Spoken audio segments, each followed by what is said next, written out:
next season somewhere. I feel bad for the guy. I don't think he's that great of a goaltender at this phase in his career, but I also, stuff. I mean, he's getting more of an opportunity than he would have it in Chicago, or sorry, Colorado at this point. But it still sucks. Oh yeah, like backstopping for the Sharks right now is the crucible. Yeah, it's not. If you're a decent goaltender, you're really going to stand out.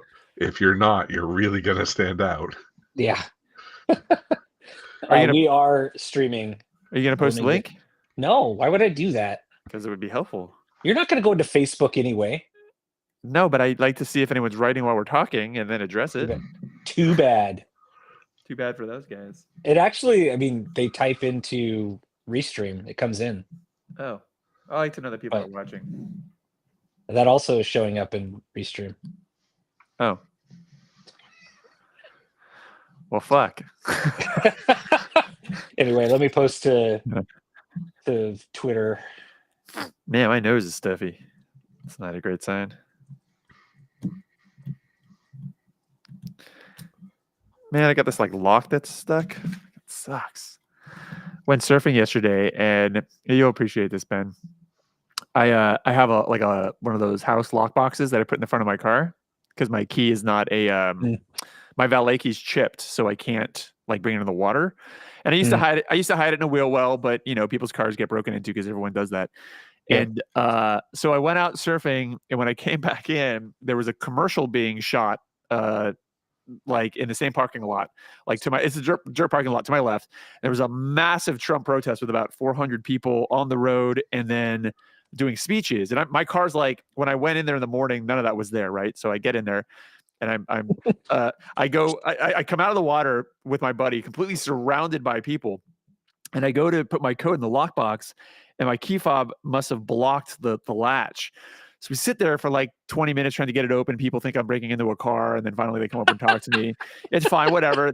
So they're doing their speeches, right? So literally across the street, I diagonally across the street, maybe the equivalent of one house down, is the fire department. So I tell my buddy, I'm like, look, I got my Apple Watch on. My phone's in the car, so I can at least reach my wife. So I'm going to text her, have her bring my spare key. But I got to get this lockbox off my door.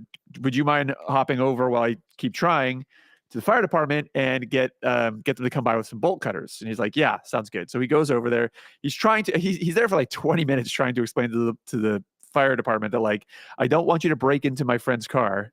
Because they're like, how do we know it's his car? And then he's like, no, just cut the lock off so it doesn't slam against the door when he's driving home. Anyway, he comes back.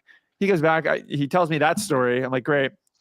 So he's like, yeah, the fire department's going to be here in a minute. Now, again, they are diagonally a building away.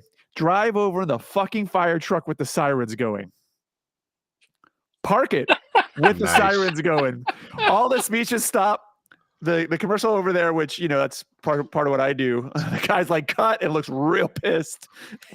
And I got to sit there for 15 minutes while one guy's still in the thing, blaring the siren. Fucking tickets. So what you on got the news owned, tonight son. is going to be fire department helps jackass get into their own car. It was yeah. I'm waiting for the newspaper articles with pictures to pop up and have me in the background with the fucking the guys literally could have walked 2 feet. I don't know what their deal is, but they were nice. It was fine. All right, we're number 219. That's my story. We are number 219. Yeah. Okay. You guys ready? Oh, I didn't get water. That's okay. I was born ready. Are you recording? Yeah, we're streaming. Otherwise, it would not be in our chat. Okay, got it. Jeez, you in this app. Which you can see in Restream. What are you getting money from this thing? All right. Here we go. Hello and welcome to Circling the Cup, San Jose Sharks podcast number 219. Yeah, those numbers feel like they're going slower, guys, but that's okay because we're still here. But, speaking of not still here, well, the trade deadline just popped up and there are a bunch of Sharks that aren't here. We're going to hop into that. I'm Alex, as always. Here with me, as always, is the Honorable Ben. What's up, Ben? It was the best trade deadline ever because Luke Cunnin is gone. And reporting live from Sweden is Colin. What's up, Colin? What are you talking about? There's not sharks like around. We got Noah Gregor back. Well, Classic okay. Oh, Shark All-Star. Hey, spoilers, spoilers, guys. Okay, so the trade deadline just passed. It's very similar to the last few trade deadlines, not for the Sharks necessarily, but just across the board, where there was a lot more action in the week leading up than there used to be. It used to be everyone would kind of save those trades until the day and there would be a flurry. But now everyone tries to get out a little bit ahead. And so you're twiddling your thumbs on trade deadline day, wondering if anyone's actually going to be moved. Sharks did make quite a few moves here. And I don't know about you guys. I had very set expectations going into this trade deadline, which, to an extent were met. And that is basically, the Sharks were not really in the position to be pulling players in this deadline, substantial players, NHL players. What this deadline was likely always going to be was another sell-off deadline where we get rid of the pending UFAs specifically and try to bring back in either, young prospects. And please do not confuse prospect with being good, because everyone seems to in the Sharks fandom right now thinks every prospect is going to pan out and be awesome, and they are not. So just get that out of your head. By prospect, I mean young developing player. But basically shipping out the old, expiring contracts and bringing in picks and prospects likely to be packaged and flipped in the offseason, either by the draft or, ahead of free agency, so that you can get access to, signing someone to a contract extension ahead of free agency, all sorts of stuff like that. So again, deadline, more getting rid of dead weight, bringing in picks and prospects to package. Offseason is where you're probably going to see the Sharks do the most actual building, because that's when they're going to be in a better position to really start bringing things in. And to be fair, after the trade deadline, Greer more or less indicated the same thing and said this was the last deadline that he anticipates that we're just going to be sellers. Now, that said, let us talk about the trades. We're going to go in order here. I don't think we did a pod for the Granlund. We did. We did? Okay. So we're gonna pick up after that. Okay. So basically, Vanecek got sent. This is the first of the trade week-ish flurry. Vitek Vanecek got shipped out for Patrick Giles. Now, one thing to note here about Vitek Vanecek, you got to remember, we've talked about it a lot this pod, but we only pod once a month now. The Sharks had brought in, Vitek Vanecek towards the end of the last season or the offseason. I don't even remember, but it was basically Blackwood was a pending UFA. Vanecek was a pending UFA. So the idea was always that we would trade one or both of those for, something at the deadline, bring Askarov off the second we got Askarov, obviously. And then maybe one of these guys, if we didn't trade both, maybe one would stick around as a potential backup or a transitioning tandem for Askarov. Now, again, Blackwood got shipped earlier for a second and Georgiev. So it became Georgiev and Vanecek, almost like a ball return in basketball, right? When the ball goes through the hoop and someone just pushes it straight back to you. So the Sharks had the opportunity to get more picks with this sort of goaltending tandem. Vitek, I thought Vitek did reasonably well. He wasn't the steadiest of goaltenders, but, in the beginning of that season, he had a couple of those insane 40 save games that Blackwood had to put up with. But he goes out. Well, how do you guys feel about the return on this? I'm disappointed here. I'm not super bummed out, but I'm disappointed because I would have preferred a pick personally. Yeah. Exactly. Yeah. Okay. So we're on the same page. Let me just add. So, yeah. You were wondering, about how we got him. So it was Kakkonen got him for us, and he brought in a seventh with him when he came. Yeah. Not that a seventh matters, but essentially we did get a pick for Vanecek. It was just when he came in, he was carrying it. Yeah. But I'm with you. Yeah. I don't know why this was for a player, unless it was some sort of roster issue for. But even then, I've read everything. I've read every theory here. One of the first main ones that popped up was, well, he's for the AHL, which to me, that's not what you really ought to be doing with, correct, trades like Vitek going out, even if he's, on a contract that's expiring and you're not going to be paying him.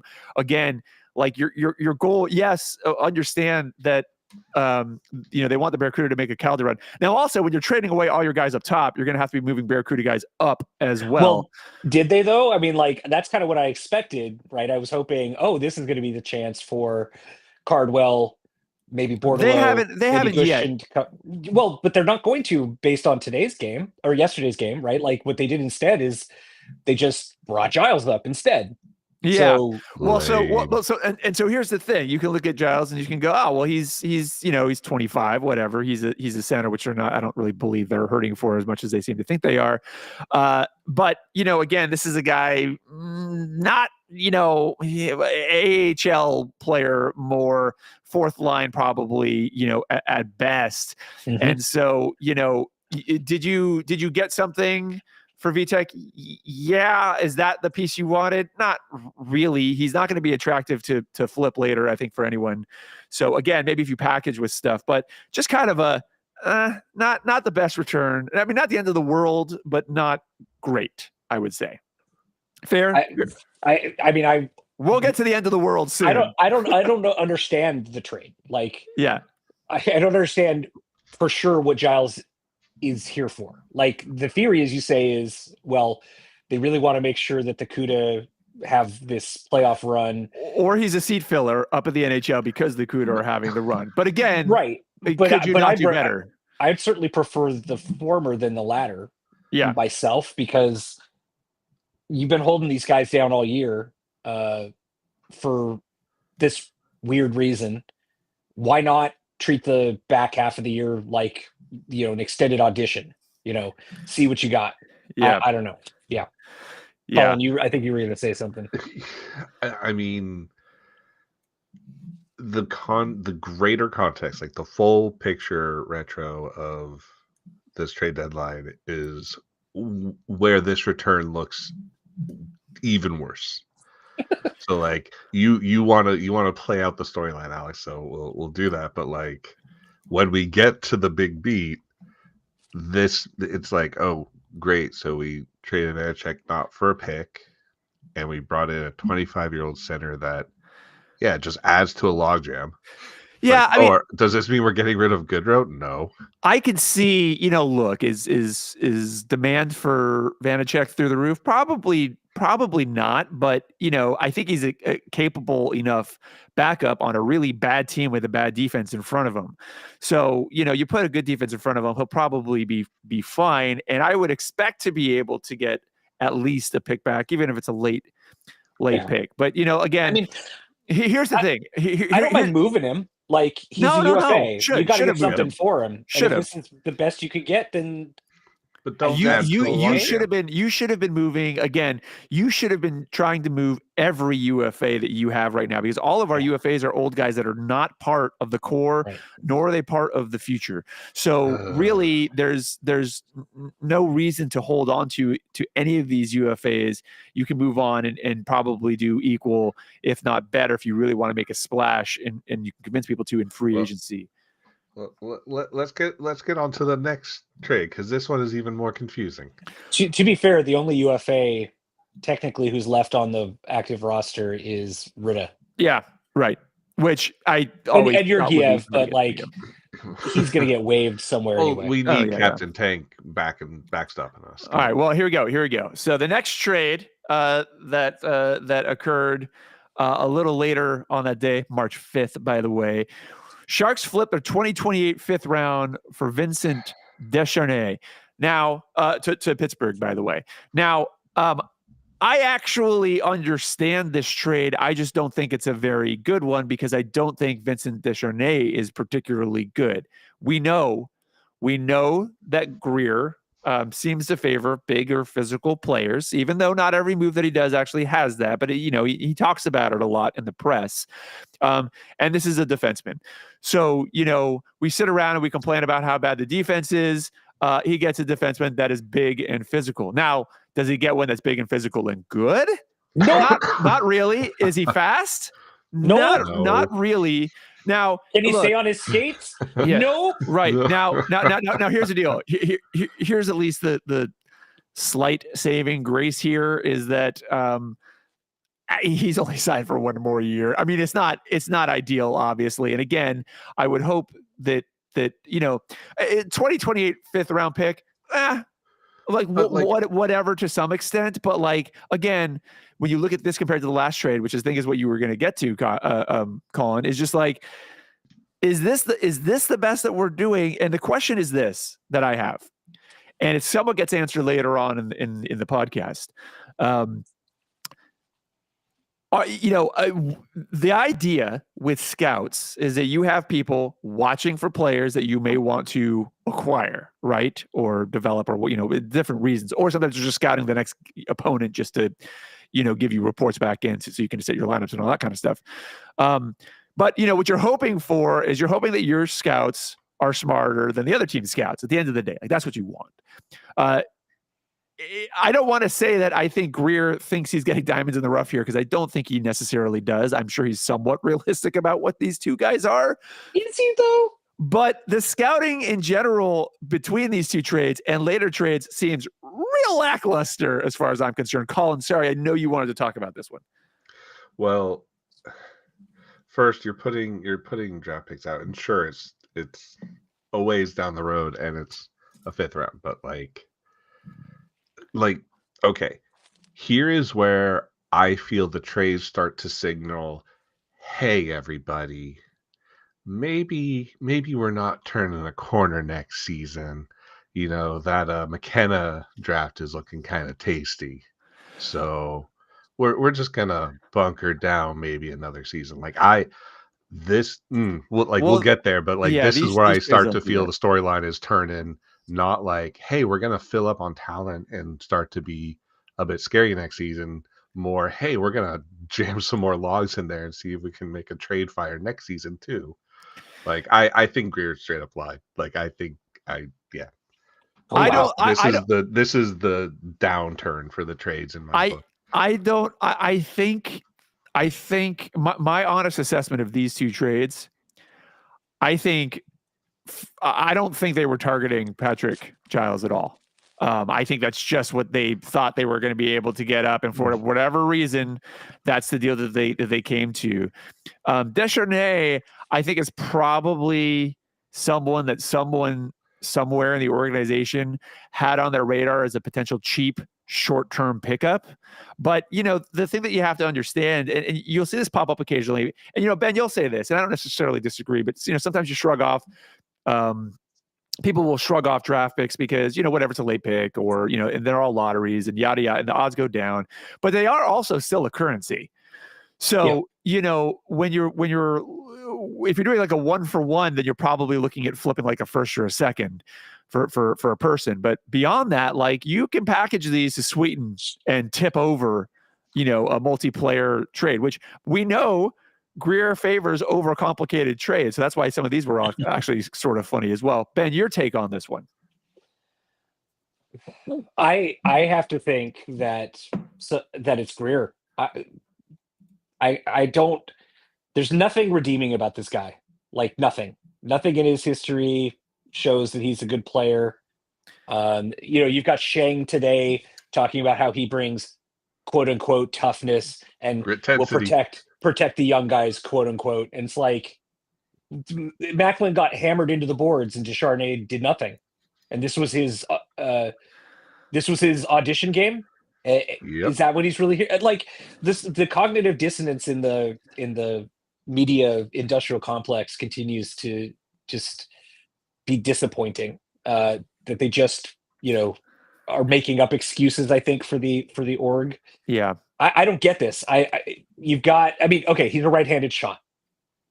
So, you could, in theory, he's going to play and help in that sense, let a guy play on their natural side, I guess. Yes, because we have nothing but like left-handed D, essentially. I mean, most teams are in this problem where right-handed D is tough to get.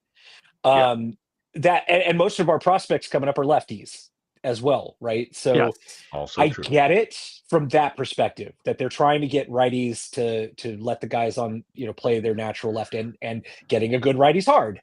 But Jesus Christ, he's so bad that it overcompensates overcomes your whatever you get out of letting a guy play on their natural side in general, right? Like, yeah, this guy could not stay on his skates. He backs up into the zone, because he knows that he's a pylon. I mean, you listen. I'm not disagreeing with you. You got to give him more than a game that a day over without being able to practice with the team. However, if he were young, I would. Here's what I'll say, Ben, and I think you would agree with me. He's very clearly meant to be a stopgap, but minus the stop, right?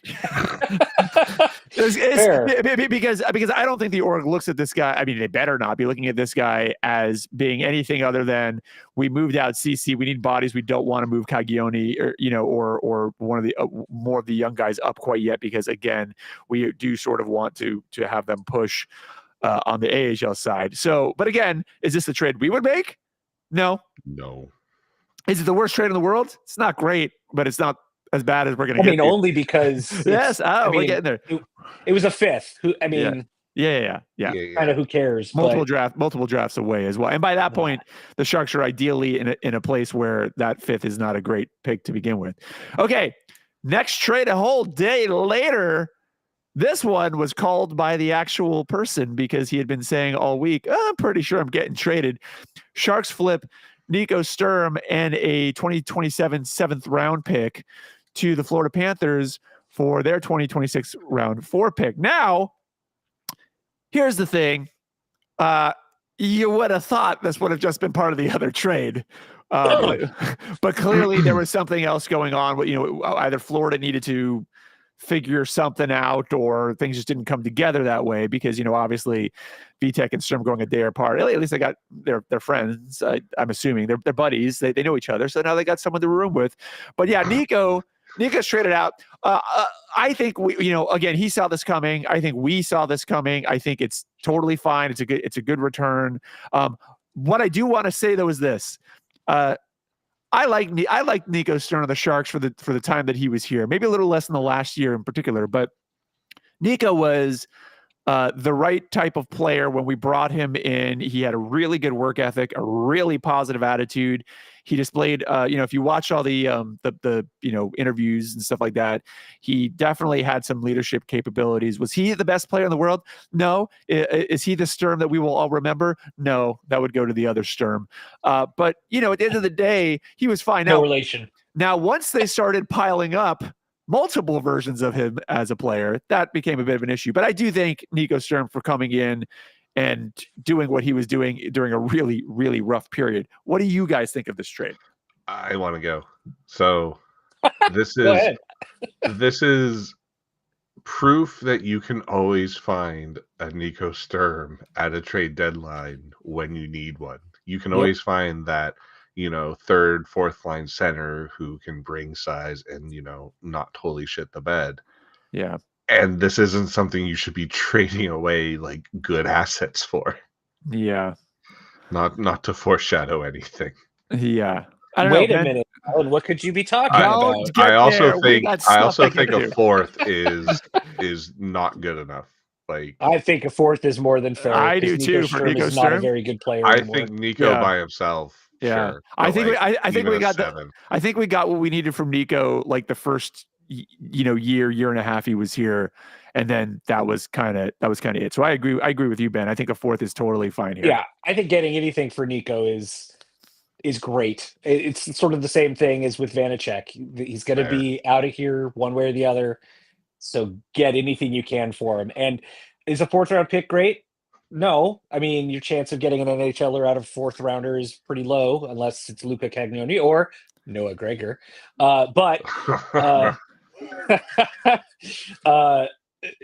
as Alex says, it's currency, right? Like this might have been useful to have, or this might be useful to have going forward, right? As we go into the draft, and we make that effort to get Baby Eck with our second first round pick. Come on. Yeah, well, and pick is going to be the theme. That's actually going to be the theme of this next trade up here. But okay, so far we have 3 trades here.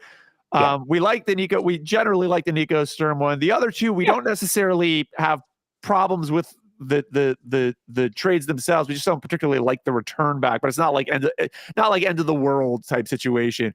Okay, so let's get to the next one, which is also on March 6th here. The San Jose Sharks flipped Jake Walman to the Oilers for Carl Berglund and the Oilers 2026 round 1 draft pick. Now, here's something interesting. If you know us, you know that there were 2 defensemen in particular we were really rooting for being traded. One, Ruda, which you mentioned before, who's a pending UFA. Mm-hmm. The other, Ferraro, who there was a little bit of smoke around, whether you want to believe it as you know, the org setting it or just actually being there. I think we have different takes on it. But Jake Walman is the one to go here. Now, here's what I will say. We get a draft pick, right? 2026. It's a conditional first round draft pick. But here's the deal: the Sharks are technically now sitting on 2 first rounders in the next 2 years, 2 per year. I mean, right? So I look at that and I go, well, you know, we'll likely use our high draft pick this year. We'd be stupid not to. But some of these others are likely going to be packaged for hopefully something in the offseason. Maybe not. I don't think so. Oh, I do. I think they're flipping at least one of them there. But okay, but Jake Walman. So Jake Walman is like our one really good defenseman.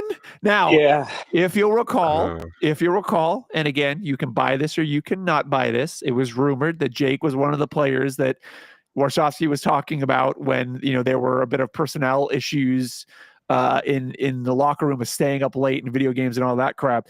Who actually knows? At the end of the day, Jake Walman is actually the guy I would have held on to. He has 1 more year in his contract. He's not particularly expensive for what he brings. And that's the guy I would have assumed.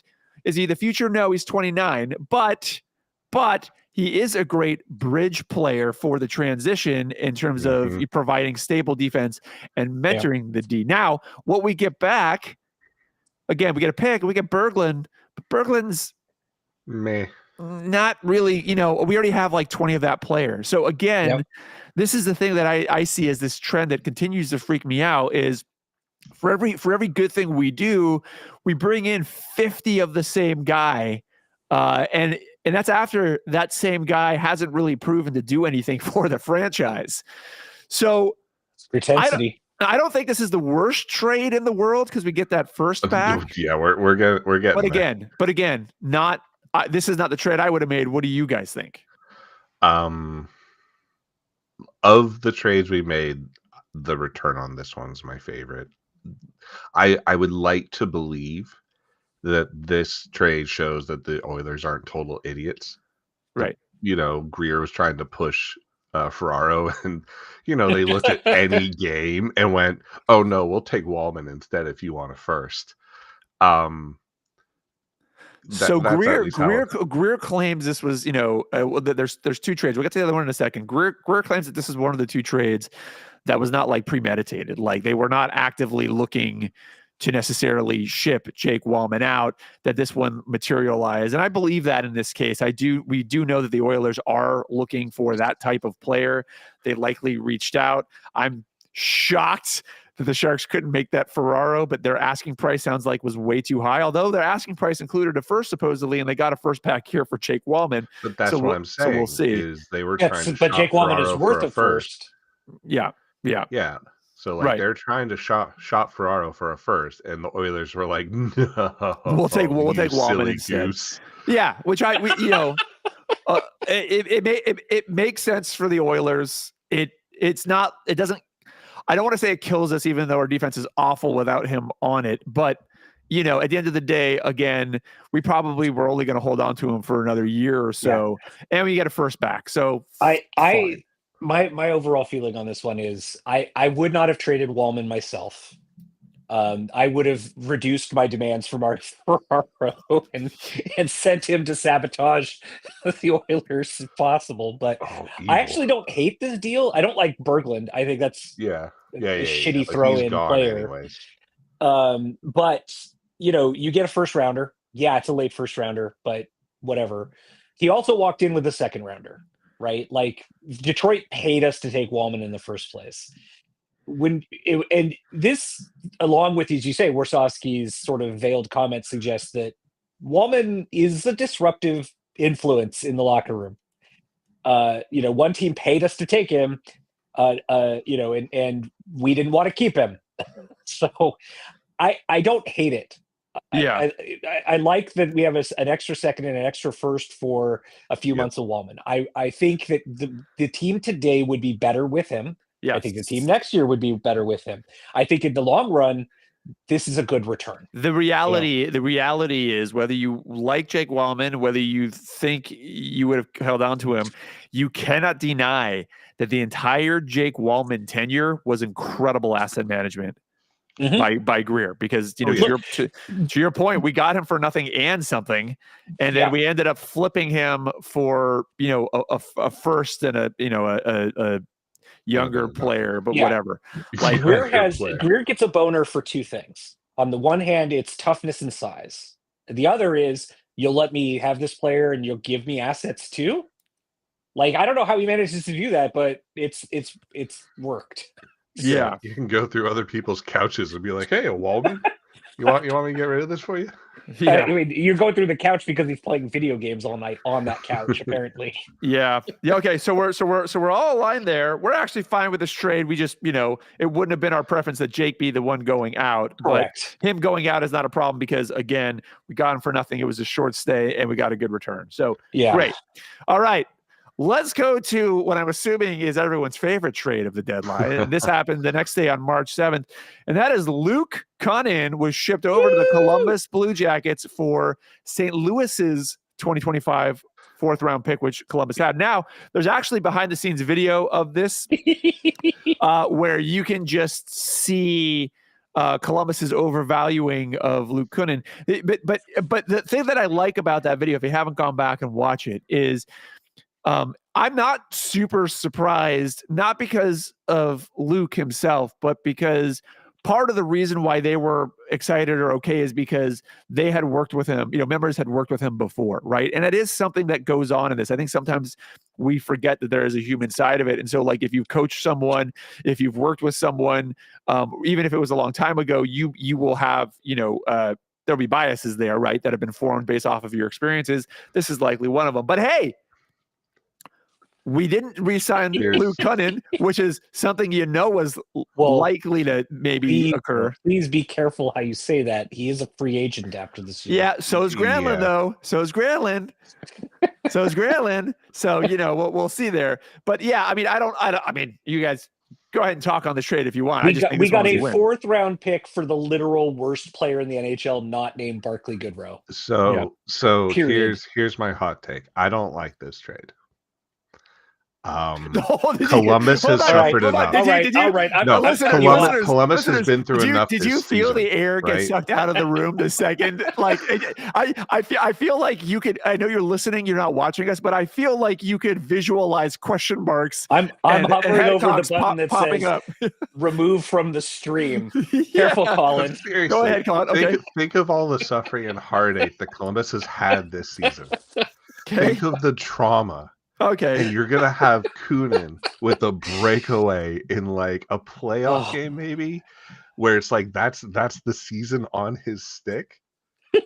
Like, I'm sorry, but that just feels like we should have traded him to somebody else. We should have traded him to Washington. They're big boys. They know what they did. But they listen. I'm talking about the fans and the people, man. They've suffered. Like, come on, this is cruel and unusual. All right, like, I'm not hovering over the button anymore, Colin. Yeah, it's fine. It's I wasn't sure if it was a joke or not. I got real concerned for a second there because the next one is going to go real rough. Ben, do you have any comments on this or not really? No, I think it's an addition by subtraction, as we all knew it would be. Yep. I was relieved that he actually was, wanted by some other stupid team. Thank God. Columbus. I think most, this is maybe going to sound weird, but I actually think most players in the NHL. Teams will see value in most players, even if they're not particularly great. Not Goodrow at this point, obviously, but when we talk about stuff like Ferraro, I know we've talked about it a lot offline in our Discord. While I don't think teams are necessarily wanting to throw a first at him, I do think teams see him and think much in the same way our team has. and multiple versions of our team have, they look at it and they go, well, Sharks suck. So maybe he just needs a different environment, or but look, we can fix him. But listen, it's also not terribly unrealistic, because like look what happened with Blackwood. That was a pretty good for his Blackwood career. Was standing on his freaking head for us. Like he was amazing. I think Alex's point is that he came in though as a reclamation project, and he needed to change your environment and opportunity. He had a goal on his stick. He needed to do anything other than what he did at any of those non-goals his entire time being here. I'm just saying, like, he is agony to watch. I feel bad. My point though is that, look, you just saw a behind the scenes video of a team stoked to be landing Luke Kunin as if it was their big gain. There's definitely people that are going to be interested in Ferraro. Now, again, the asking price has to be right. But my larger point is really, whether it is Ferraro or a Luke Kunin, or a Descharnais, right? Like, these guys that you think have no value, they probably have a little more than you think. Now, it's up to you to identify how to leverage that correctly. Yeah. I think in this instance, we did leverage it correctly, which is great. I will add one other thing, which I said on Twitter at the time, which is that Nico Sturm should have been deeply, deeply insulted that Luke Kunin also got a 4th rounder in return. And actually, to a fair point being made, that we also had to send a 7th with Nico to get that 4th. Yeah. Well, Luke Kunin is very. Here's something else too worth pointing out between the two of those guys. Luke Kunin is very public facing with, because of his charity and a lot of the work that he does around the communities and stuff. And I'm not saying that like Nico Sturm doesn't necessarily do that, but that stuff puts you on radars in ways. Right? He looks like he is working hard. Yeah. Like the hardest. Like he's putting every effort into being very bad at hockey. So No, that's good, Ro. That's good, Ro. Like zero effort looking bad at hockey. That guy, Jesus. And I think that's Ferraro as well. Ferraro looks like he is very active as he sucks. And that impresses people. They can't separate, but he works so hard but he's a net negative. Well, let's touch on this Ferraro thing, and I'm going to use this as the transition into the next trade. Because one of the things that some people say, and a lot of fans who listen, Ferraro has fans within our fan base for sure. There are a lot of people that, they became endeared to him when he first came in because the Sharks painted him, as a lot of fun. I'm sure he has a lot of fun in person. He seems like he'd be a fun guy to hang out with. And that kind of formed their opinion of him. Now, it can be argued, and it had been argued by the organization, that guys like Kunin specifically and Ferraro are good guys in the locker room and provide leadership, which is why this next trade is so baffling. So we thought the day was done, and then there's a stop the presses. There's a trade coming through that was submitted pre-deadline, but we don't know what the results are after deadline. And the name in there sent dread through, I think, the fan base, to the point where they had to have they've had a lot of attempts to justify it. That trade is this. The Sharks get from the Ottawa Senators Zach Ostapchuk, the 2025 second-round draft pick from Ottawa, and the return of San Jose Sharks great Noah Gregor for the San Jose Sharks 2025 4th-round pick, Tristan Robbins, which was an interesting one, and Fabian Zetterlund. Now, I like how you buried the lead there. I had to there for drama, because you guys almost spoiled it 10 times. Now again, the thing that gets me, the reason I wanted to use that as a transition is because Fabian Zetterlund is like beloved by the fan base right now. He gets along spectacularly with our young core, and while he's 25, 2 years older than I think that core, technically still young enough to be part of that core moving forward. I thought he was part of the core. I thought it was part of the whole point of the Meier trade was him and Mukhamadullin specifically were two of the bigger elements, and he fit in great. He was progressing great. He puts up points. He fits a need that the Sharks have because, again, we're like almost all centers all the way up, which is funny because we got 2 centers back in return in this trade. Tristan Robbins is interesting in that he's on and off showed, promise, especially at the AHL level. So, you could, and he's only 23. So he's another player that you maybe, in this next, training camp, you could have, waited to really evaluate and then decided, look, we think this guy's going to be NHL capable even on a low line or not. But Zetterlund going out is pretty mystifying because it doesn't benefit the Sharks in any way. Now, we get Gregor back. Gregor, if you recall, looked electric because he was very fast, but then when it came time to score, he couldn't hit the broadside of a barn. Like, it was like depressing. And we talked about it a lot in the podcast of like, one day these are going to go in, right? Now, unfortunately, since leaving the Sharks, no, none of them have gone in, right? So his stats have been extremely underwhelming this season. And then you get Osipchuk, who is technically the air quote centerpiece of the return for the Sharks. He's 21. He's a center.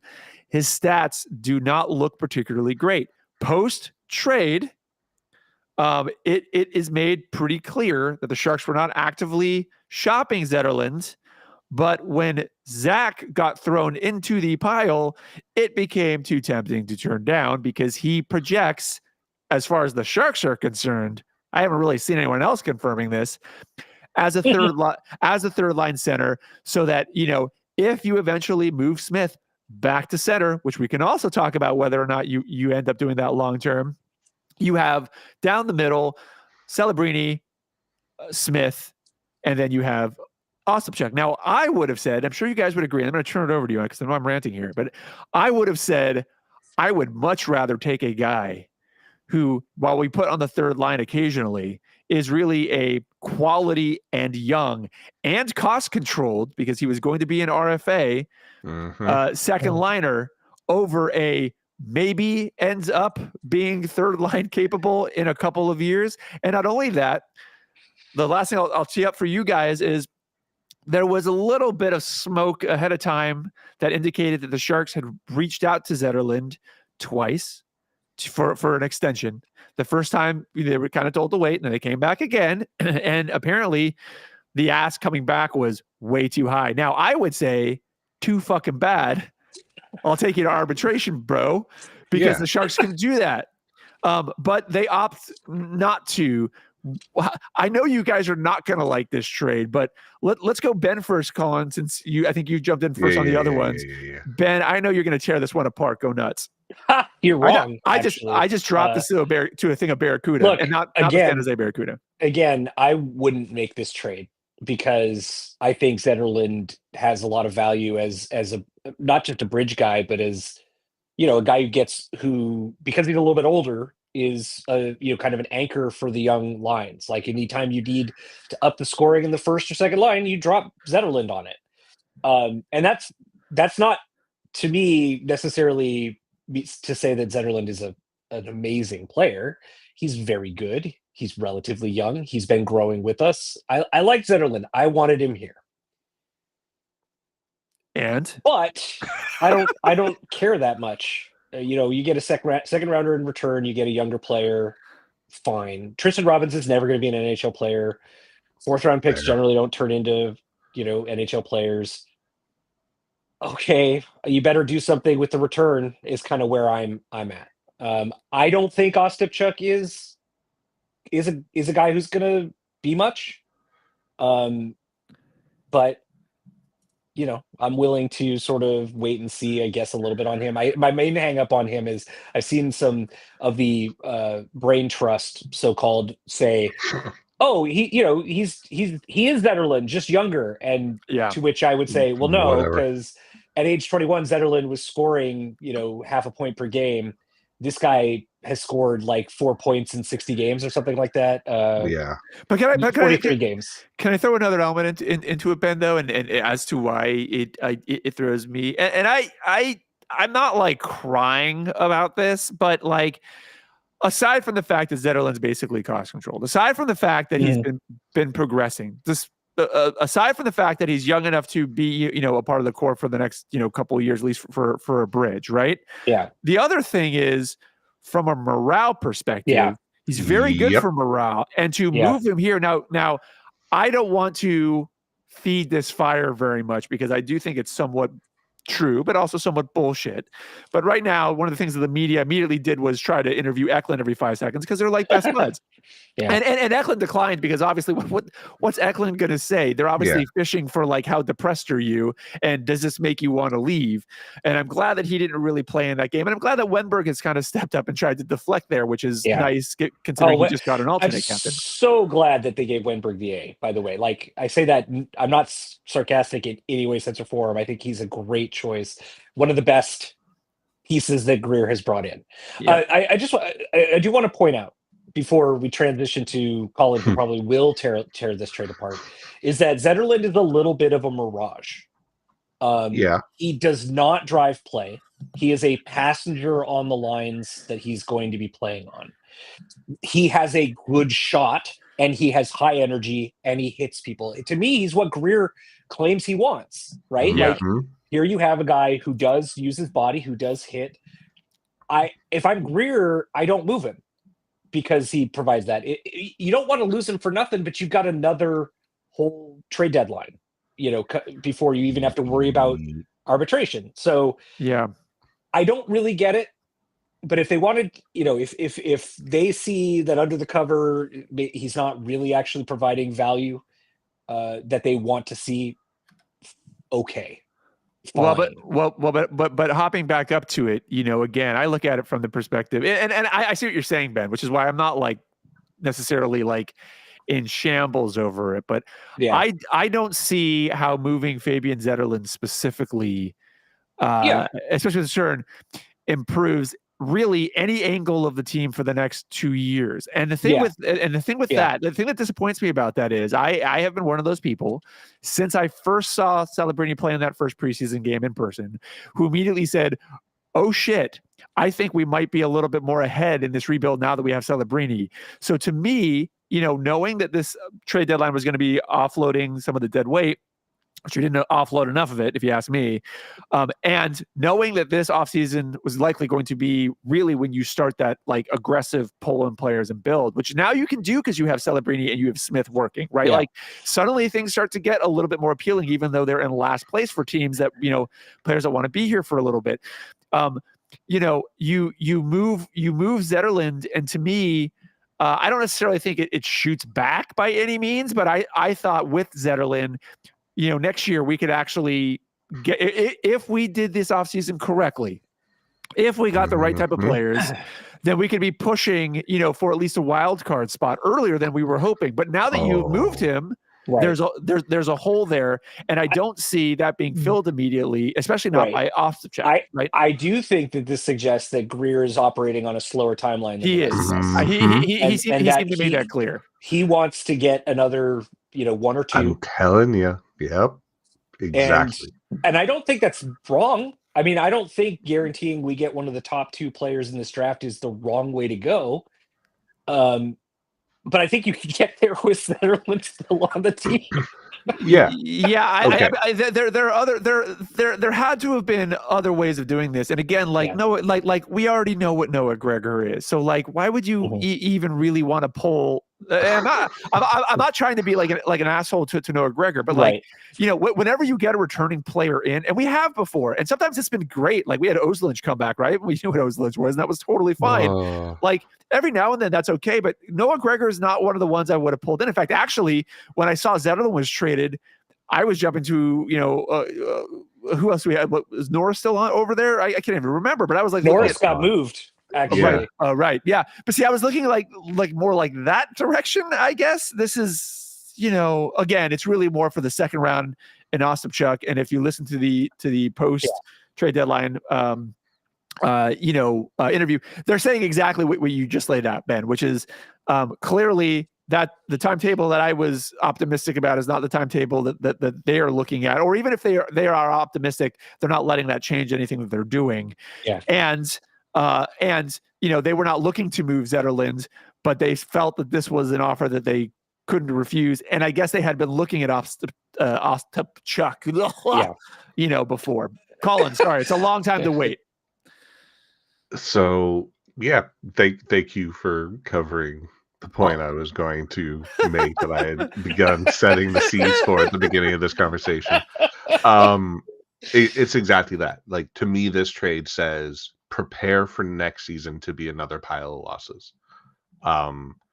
Because like the whole too tempting to turn down. Like, if it was Zetterlund and a fourth for Ostapchuk and a second and third, I'd be like, oh yeah, like the team gets younger completely, and you're getting a second and third for Zetterlund. Like, okay, it hurts, but I would take that. A second Gregor and this, penalty minute stacking kid, like. Well, here's what's going to happen. Here's what's going to happen this offseason. Just to lay it out. We're going to draft high. That's what's going to happen. We're going to draft. I'm going to guarantee a couple of things here, and if it doesn't turn out this way, you can throw rocks. Top five. But I think you guys are going to agree with this. A couple of things we know for sure are going to happen. First of all, they are going to be adding players. I do not think they're going to be re-signing some of the Ruda. I don't think he's coming back. Right. Like, so. We know that they're going to be building in this offseason with players, and they have to too, because they basically have to backfill some of this stuff here. Second, they're going to get a new goaltender, because I think they're going to be, as was pretty much always the timetable, they're going to move Askarov up in the offseason, probably to be full-time for next season. Georgiev will not be that guy, and they're probably going to pull someone in. Yes, we will draft high, Colin. That is also up there. I also think that they are actively going to be looking for, more wingers, which is something that they brought up a couple of times. So they're going to build. They're going to get a new goaltender. The guys who are UFAs are likely not going to be coming back. Oh, and then the last one I was going to say was, I do believe they are going to make a trade at the draft that involves a player, not just moving picks around. Because I do think we have amassed a lot more picks than we are going to need for this rebuild to be realistic on the timetable that even they're looking at. And we've also picked up a lot more, young prospect style players, or just youngish players in general. So I do think the Sharks are going to make some big move in this offseason. Now, not a big enough move. Like, I'm not saying, this is going to be as if we had gotten Tavares, when like that level, but I do think they are going to make a real effort. And what I'm hearing is Mitch Marner's coming to San Jose. Dude. It's Austin Matthews, baby. No, but Marner's not really homegrown native. But the thing is, Colin, part of the reason I bring this up is I don't necessarily know that the Sharks are aiming for the same level of mediocrity next season. I do think that they are genuinely going to spend this next offseason. I think it's going to be an exciting one. I think they're going to be looking very hard at bringing in UFAs and making moves to bring in players that can be effective like now-ish or a year off-ish versus 2 to 3 years down the line. So I expect them to continue to move forward, but they do have to figure out how to stop amassing fourth-line centers, because they got 1,000 of them. Let me bring one real quick silver lining to this possible silver lining. So if you're going to talk about who's going to play center on your fourth line, would you rather have Barclay Goodrow, Klim Kostin, Ty Dellandrea, or some young unknown center who's 21 years old and can grow into the role? Oh, correct. Oh yeah, I take the mystery. So box, of course. I would take Zach Ostapchuk to see if he could develop, right? Because the other guys, what they are. They're never going to be anything more than they are today, and most likely they're going to just be worse in years ahead, right? Goodrow is already one of the worst players in the NHL. Klim Kostin is the nothing burger. Dellandrea sucks. Can I throw something? Can I throw one more thing about this trade that I think gets a little bit overlooked that bugs me? Why do we need to trade a draft pick here? Outgoing. Exactly. Outgoing. Why do we have to spend a fourth on top of Zetterlund and Robbins? I don't know. in order to get that return. And why bullshit? And why this being too tempting? And why specifically? I'd have to go look at like the contracts or the roster for the Senators. I'm not looking at it too closely right now, but like, did they have a need? Was it a need to get 2-2 back essentially? Because why again would we be going for like? I would have looked at this and been fine with Fabian Zetterlund, and Robbins for Zach and the draft pick. It's just this is one of those ones where I'm sure that's what was required to get it across the line or whatever. But again, this is like one step needlessly complicated for me. Yeah. Yeah. And like, I still hate Ottawa. So like having them be this like last minute golden opportunity where we just very clearly intentionally get worse for the next two seasons, for the rest of the season, next season. Like, but I have good news for you guys on all of this. So Mike Grier, obviously, to get William Eklund to play as hard as he did yesterday, clearly sat down with him and said, these assets I picked up, we're going to get your baby bro. Yeah. At the draft. Yeah. We're going to bring in your best friend, but you gained a brother. Here we go. Yeah. Oh, I'm not fucking around. I would do that all day. I would make the trades that are required to draft baby Eklund in a reasonable spot. Yeah. Well, look, if you're a Sharks fan and you're wondering, if you're a casual Sharks fan, you're listening to this and you're wondering, was this a good deadline or a bad deadline for the Sharks? It was about the deadline they were going to have with a couple of small surprises in there. Did it make them better? No. Yes, it did. It did. Luke Cunning's not on the team anymore. Yes. Yeah, but neither's Walman and Zetterlund, so that's not an even Steven shift there. But in net, worst player in the NHL versus two good NHL players? Yeah, no, I know. The Sharks, listen, the Sharks are not a better team for the rest of this season. They're going to be a worse team. Now, maybe this, gives us a couple of opportunities to see the kids if the CUDA are not getting in where they need to in the calendar. I don't know. Here's what you should really be watching for between now and the end of the season. You're watching the Calder race with, Celebrini, in there, Smith sort of sniffing around it. You are watching guys like Colin Graf as well. You're hoping to continue to see progression from them. You are watching to see the call-ups very closely, and then you are watching the Barracuda. So these last 17 or 16 games, don't expect them to be barn burners. Doesn't mean that they're going to lose all of them. In fact, actually, they had a surprising week, which we'll get to in a second, but that's what the season is. So don't watch the next, stretch of games and be discouraged, because right now the team is just there. And again, this offseason is when they're going to start building on it. Now, we did have games this week. We're going to breeze through these really quick because there were a couple of surprises in there. Monday, the Sharks took on the road the Toronto Maple Leafs, and they won in a shootout. Delicious. They had goals in the third period from Jack Thompson and Tyler Toffoli, I think it was the game-winning goal there was actually by Zetterlund in the shootout. I mean, but this was a game like the Sharks did all right against a team that was much, much better than they are now. Yes, it's the Maple Leafs. They do have a tendency to always be great on paper and then not get where they need to be, but it's not the playoffs yet.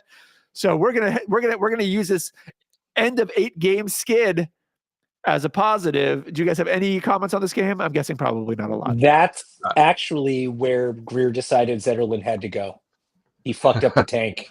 He won an OT game in the shootout. Oh, hold on a second, because the Sharks would go on to the next game. They would win this game, which was the next day against Buffalo, 6-2. Now, I know what you're thinking. Yeah, but it's Buffalo. Right. But if you know, the Sharks almost never beat Buffalo in Buffalo. Why? I don't know. It's never made any sense, even when the Sharks were good and Buffalo was bad.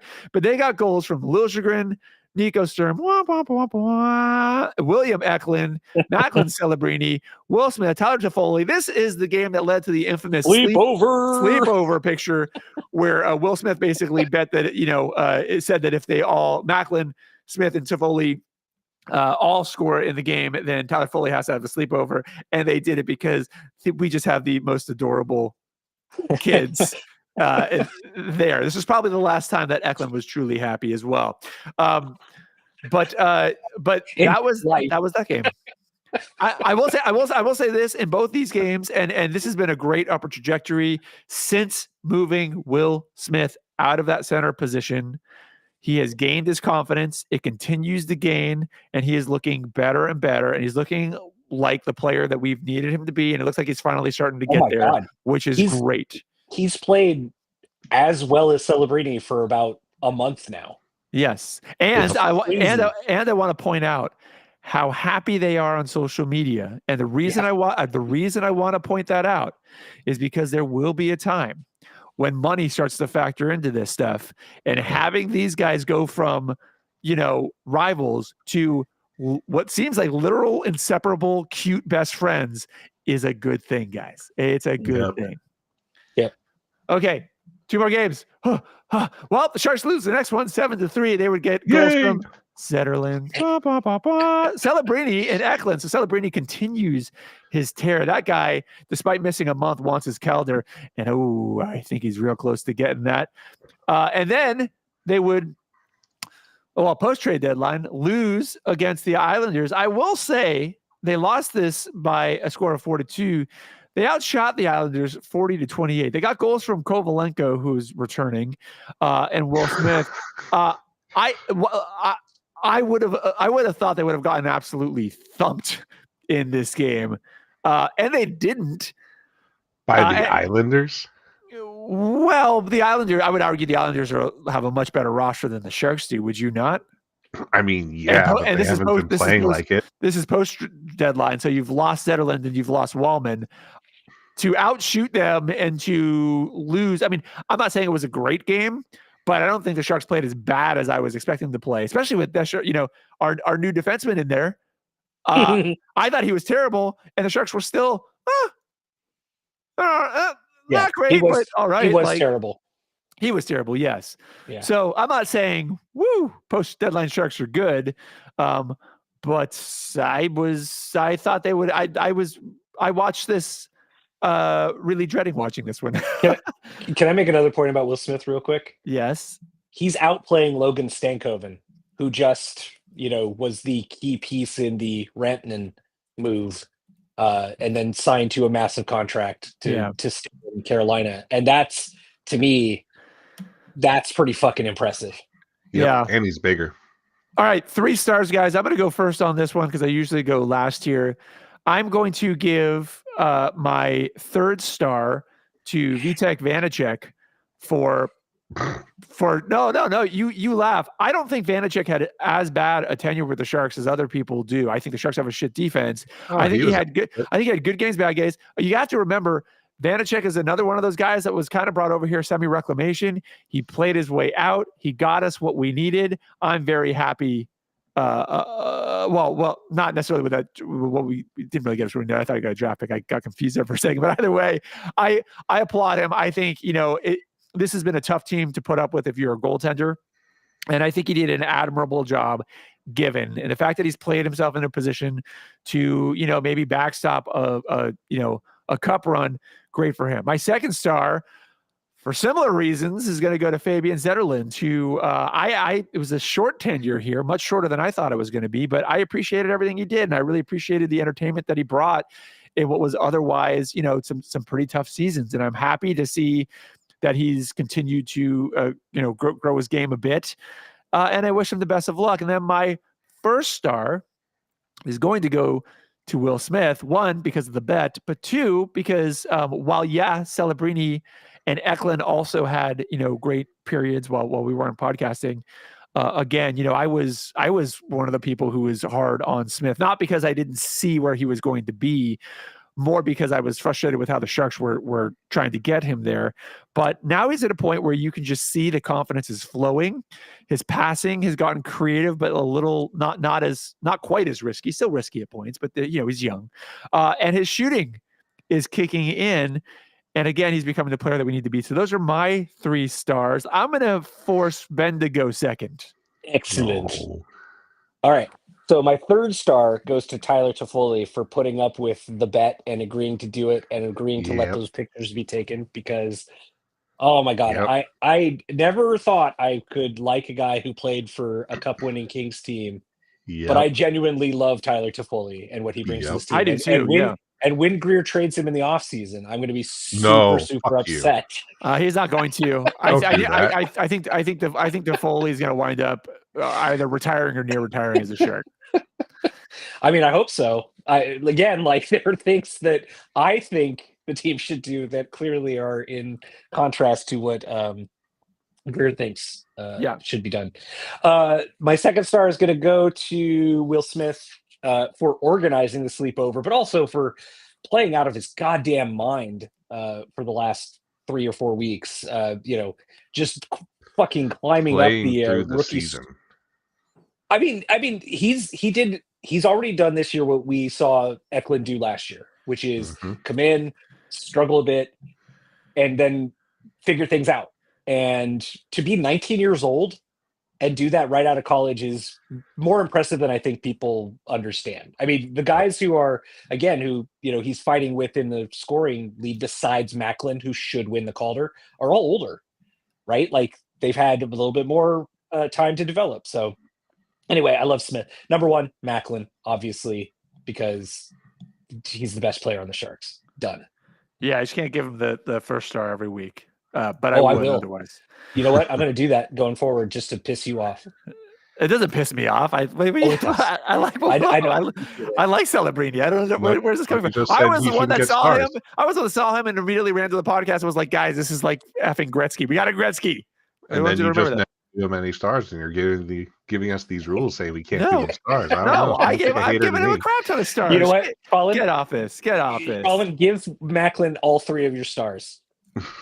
No, I'm not gonna. I have my own bit. Go away. Okay, Colin. Let's hear your bit. Third star is going to. Well, Ben stole part of my bit already. Third star is going to the Sharks goalie coaches for doing 2 reclamation projects with Blackwood and Vanacek. Yeah, you were laughing when I said that, by the way. So go F yourself. But it's true. Right. Colin, it is true. Give Macklin both of your remaining stars. Alex just... and both Blackwood and Vanacek they were also good asset management.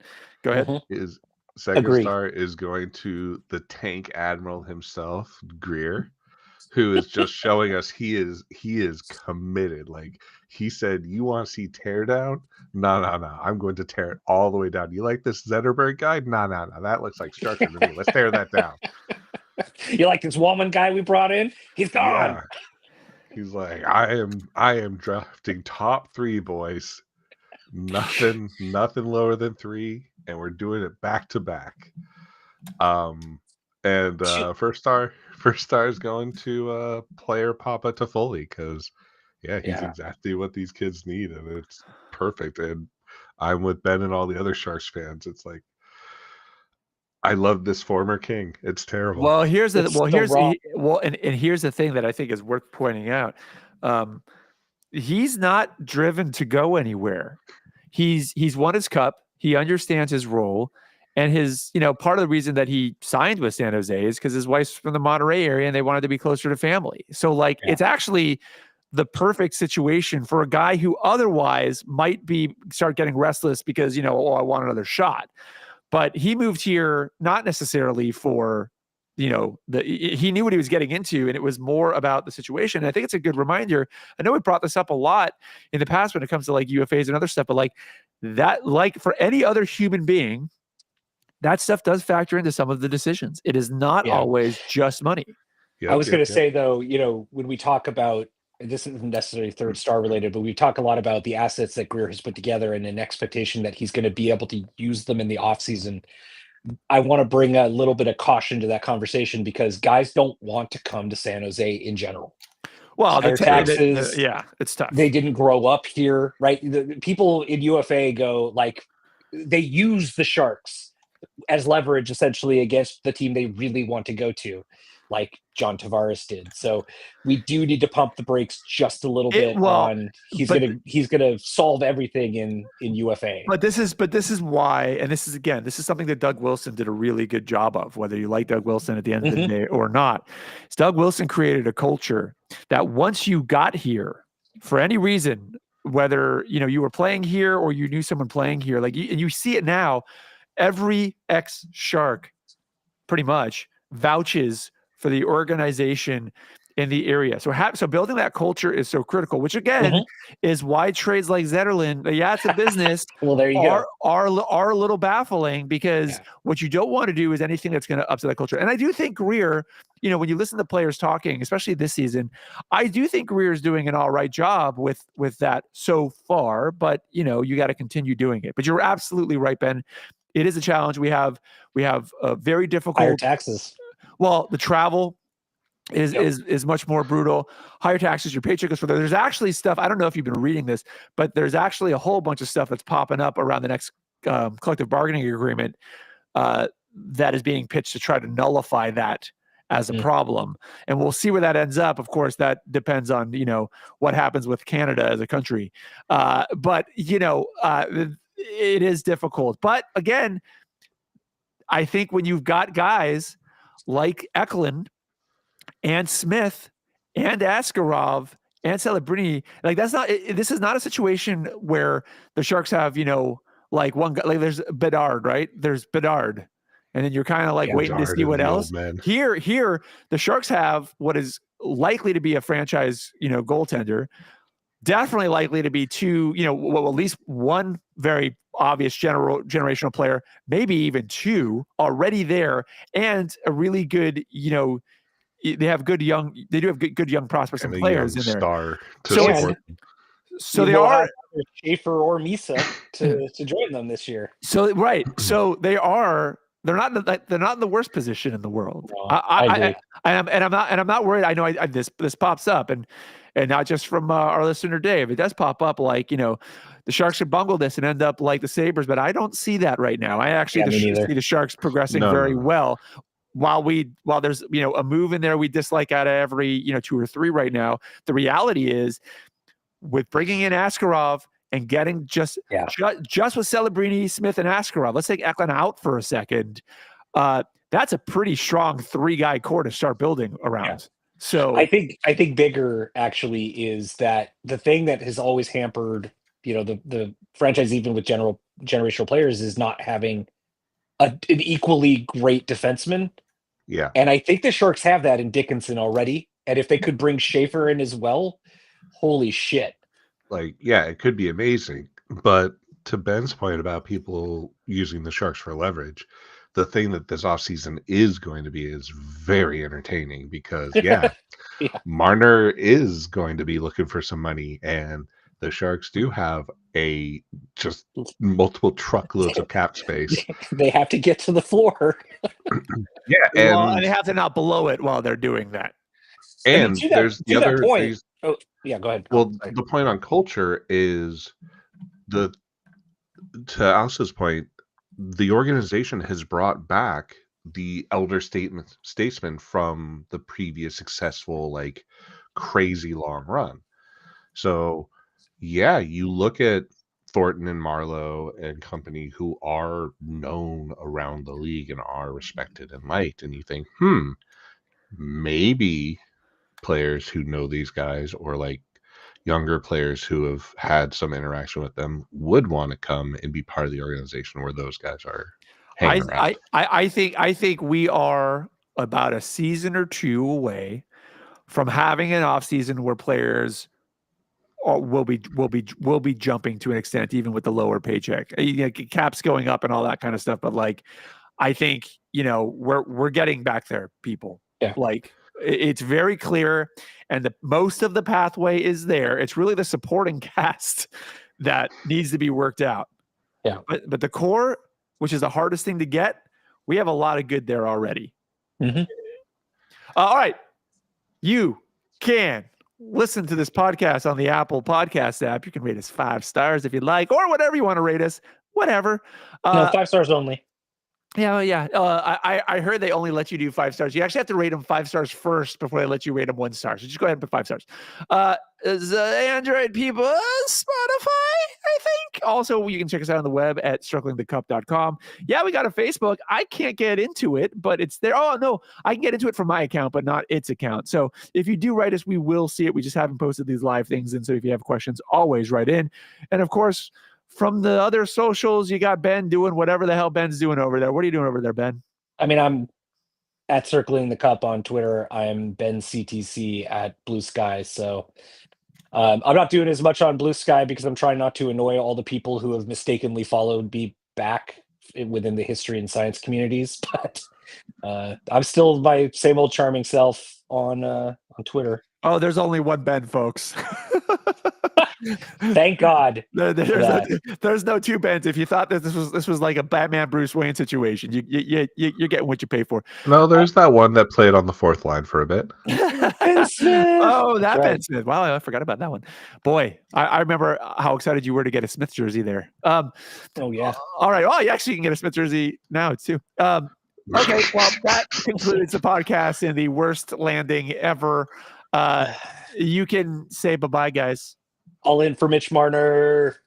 Top 3 draft, Mitch Marner off season. Yeah, let's go. I would take half of whatever the Maple Leafs would be having to shell off because they're bad with that. Bye-bye. Bye. Bye. Bye. Bye. I'll stop. All right. Yep. I gotta get going, guys. I gotta hop. Right. That was fun. Me too. Yep.